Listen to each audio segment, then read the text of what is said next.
we're in now. Andrew, I'm over here. Sure. I don't have a problem with what you just said. Here's where my problem comes, right? There are a lot of clips of you floating around on the internet, as you know.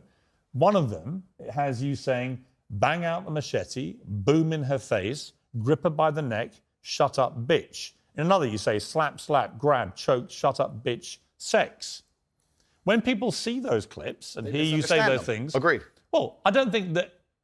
It's not hard to misunderstand it. It is. You might say that it's consensual. Other people would say, whether it's consensual or not, that's a very ugly way to talk about women.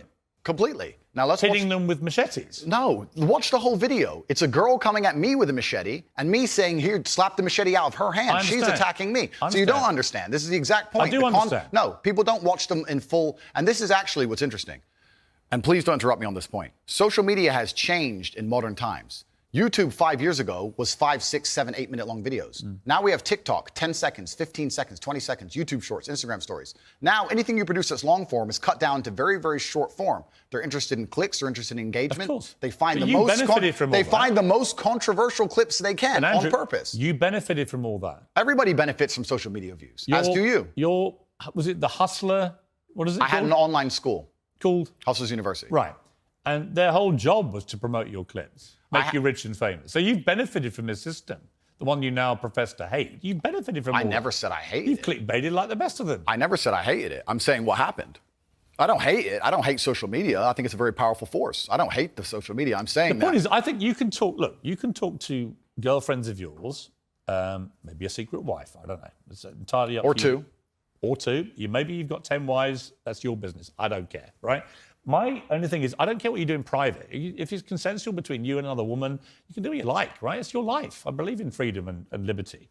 It's when you say it in public, it's the influence that this kind of thing has on young men. Agreed. Right? And I speak to someone with 3 sons, right? Who are, by the way, they're intrigued by you. They're fascinated, right? You're a big thing in that world of TikTok and so on. So they all are aware of you and what you say. So they're all looking. And when they see things like the machete thing, I get the context because I'm a 57-year-old guy who's been around the block a bit, and I can get what you've said, and you responding to a particular scenario which you'd created where a woman... But it can be misunderstood. I understand. So my point to you is, given that you know it can be misunderstood, do you regret saying things like this on camera where it can be disseminated by less intelligent young males who think that is actually what they should be doing to women? And finally, we get to the point of the issue, which is the point I tried to make at the very beginning. When I made a video before I was famous that got 500 views, me being concerned that 1% of people will misunderstand it was not relevant. Where you start getting 5 million views a video, 50 million views a video, 1% of people misunderstanding it doesn't change what no, it doesn't. But it becomes a much larger problem. I understand. So with great fame comes great responsibility. Right. So I agree. Would I, now that I'm famous, do I say things the same way as I did back before I was famous? Absolutely not. Right. As neither would you or nearly any other famous person on the planet. So once you become famous, you have to be a lot more careful with how you say things. I understand. So my logical follow-up to that remains, do you regret then saying it the way you said it? I can't live in regret by saying something before I was famous on a camera which barely anybody watched, and then I became famous afterwards. That would be a very asinine way to view the world. So you stand by all those things? I can't live in regret because I didn't know I was going to become the most famous man on the planet. That regret would be the wrong word. Is it inconvenient? Sure. But I can't sit here and say, I wish I knew 6 years ago I'd be the most famous man on the planet and monitored all of my speech forever. That's asinine. You see, one of the problems that people have with you is that they think you have a malevolent influence on young people. This was the excuse that was put out by the big tech companies. Excuse being the key word. Well, it may be, actually. You know, I intrinsically, I have a problem with censorship. I don't think Donald Trump should be banned from Twitter, for example, because the Ayatollah of Iran remains on Twitter and other social media platforms. And whatever I think of you, you're not the Ayatollah of Iran, right? So to me, there's got to be perspective here. And I don't understand the inconsistency by what companies like Twitter, how they treat the leader of Iran and someone like you. It seems to me they're much more draconian on people like you than they are with people who perhaps should not be allowed platforms. But generally, I don't really agree with no platforming people. But I think what's interesting talking to you is it seems to me like you have gone on a bit of a journey of self-awareness about the impact of some of the stuff you said in the past, and you have said you wouldn't say it again in the same way.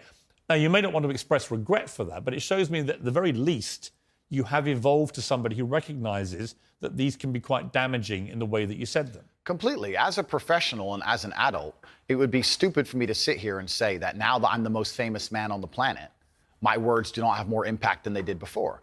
With impact, with power comes responsibility, and things need to be worded in a very careful way. Now, when I do a long format interview, I have to sit there and consciously understand that any 10 seconds of that can be cut and used against me. So I have to be a lot more careful with how I say my words and how I construct my sentences. Of course, we agree with all of that. That's exactly what's happened to me. I agree with all of that.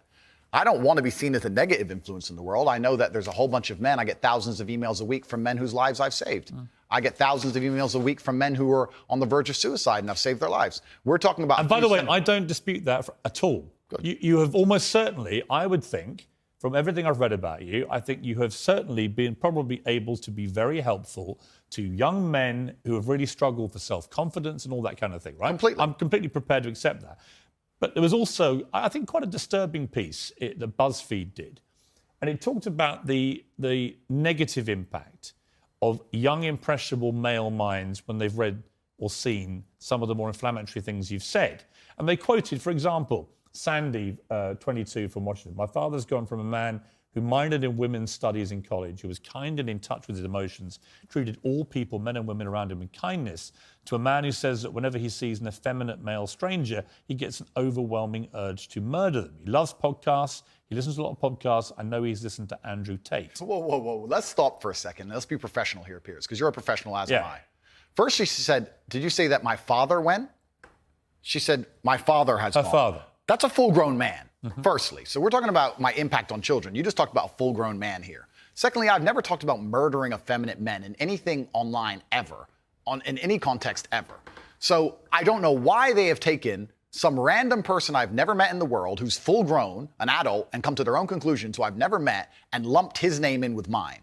That is absolutely unfair on every level. I didn't read this BuzzFeed. I didn't read this BuzzFeed article, but after hearing the first point, I know it's trash. That is complete garbage. What is your, say that I'm the reason this man believes what he believes. I've seen a quote from you, and you can tell me what you feel here about this. Sure. You talk about people don't want to see men dressed up in dresses. Transgender. That's not exactly what I said. What did you say? I said the reason I am so popular and I'm so famous is that there's a large contingent of men who don't want to wear makeup, who still want to make money, go to the gym, be strong, drive a fast car, be traditionally masculine, and don't want to be shamed for that, and they don't want to be called toxic for that. That is the reason I'm so massively famous. That is what I said. What do you think of transgender people? That's nothing to do with me. I'm not transgender, and I don't understand the issue like they do. They can are do you transphobic? Do you consider yourself that? Transphobic? What? Afraid?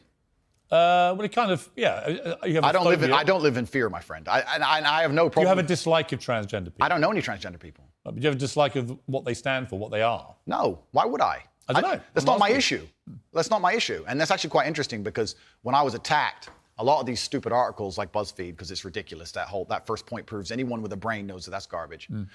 When they attacked me, they lump a whole bunch of things in together. They say misogynistic, racist, transphobic. They just put them all together at random. I'm mixed race. By the way, I don't know where they get these. They just get these buzzwords and put them in a sentence. By the way, I completely agree. It's crazy. And I've had the same thing done to me. Okay. And I'm not calling you anything. I'm asking you what you personally believe you are.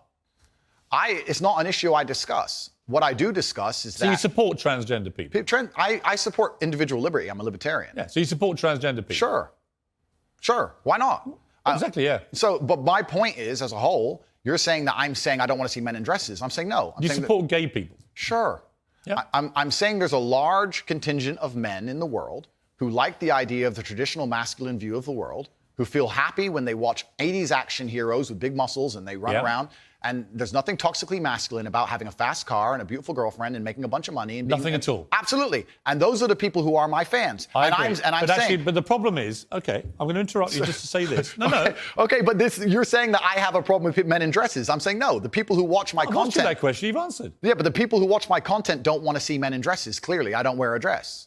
That's the point I'm making. That's not why they're watching your content. No. You're not wearing a dress. No, but that's the point I'm making. That's the point I was making. There's a large contingent of men who are not interested in the things that perhaps the YouTube algorithm's trying to feed them. I think there are lots of... Look, when you support masculinity and masculine traits, I'm with you, right? Okay, so you agree a man should protect and provide for a woman? Absolutely. Okay, so you agree if you were walking down the street with a woman, you'd be responsible with her safety?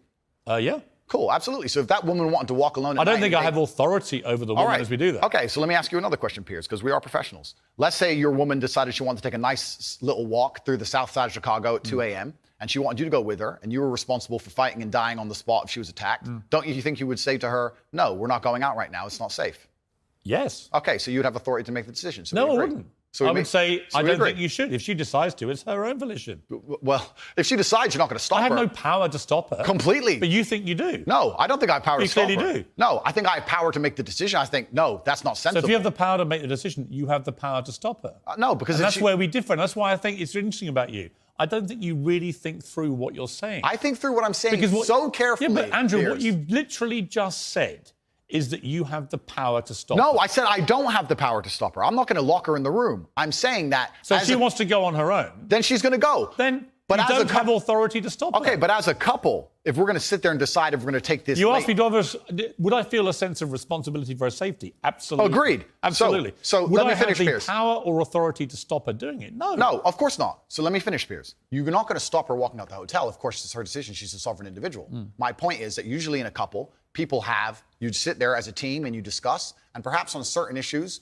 the woman will know more about X and she'll decide X, and the man might know more about Y and he'll decide Y. So I'm saying if we're as a couple and we're sitting there and deciding, as a couple, as a team, and she says she wants to take this late night stroll, I'm going to say, you know what, I'm going to veto this one. I'm going to call veto do you on this one believe because in- it's dangerous, Right. which to a degree would give me, in that particular scenario, a degree of authority. If she said, I don't want to listen to you, Andrew. doesn't give you authority. If she says, I don't want to listen to you, Andrew, I want to go on that walk, then what can I do? Say, well, then I Then you I don't hope- have authority. Then I wish you the best, my love. Then you don't have authority. Cool, then it's a semantic argument. Not really.